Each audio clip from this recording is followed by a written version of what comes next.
Now let's take a look at some breathing techniques and bring this all together. The first technique I want to look at is diaphragmatic breathing, or what we refer to as belly breathing. Diaphragmatic breathing by far has the most evidence-based, research-based support surrounding the benefits. I consider it the gold standard of breathing. Your diaphragm is the muscle of respiration. It's a large dome-shaped muscle that sits right below the base of your lungs. And your diaphragm is very unique in that it's the only muscle in the human body that can be controlled voluntarily or involuntarily.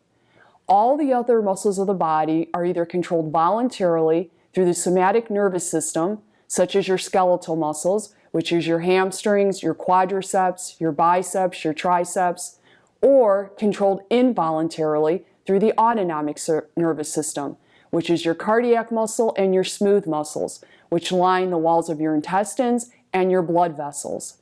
But your diaphragm can either be controlled consciously or unconsciously. So let's take a look at diaphragmatic breathing.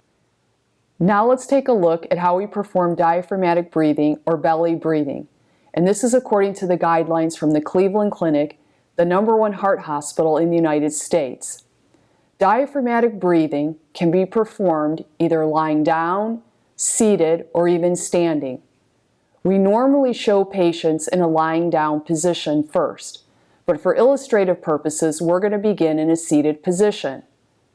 This type of breathing technique is a little counterintuitive, so I'm going to break it down into pieces and then we'll draw the pieces together. First, diaphragmatic breathing is performed by taking a breath in your nose and then you exhale through your mouth. But when we exhale, we're going to do what's called pursed lip breathing.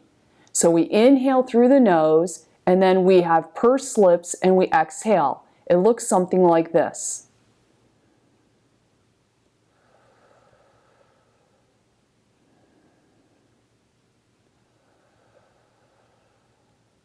Now going to the actual structure of the diaphragm and how diaphragmatic breathing works, remember the diaphragm is a large dome-shaped muscle that sits right below the base of your lungs.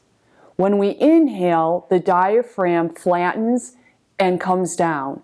When we exhale, it's just a passive process. It returns to its normal dome shape. So as we're inhaling, it's flattening out, coming down, pulling air into our lungs, and then we exhale and it just passively comes up against the base of the lungs.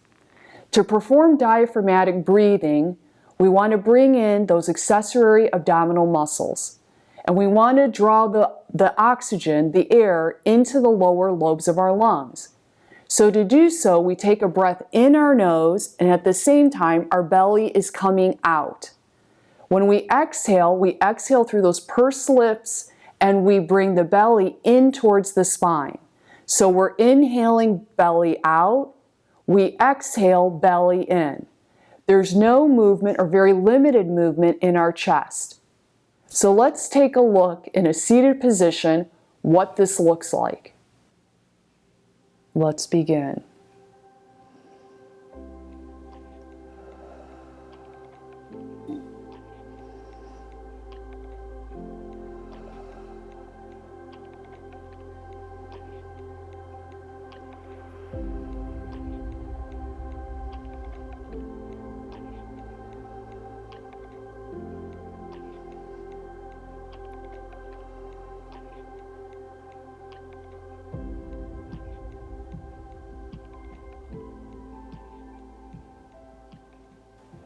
The Cleveland Clinic recommends doing diaphragmatic breathing 3 to 4 times a day for about 5 to 10 minutes to see the benefits of lowered blood pressure and heart rate, improved focus and concentration, improvements in digestive system, as well as sleep.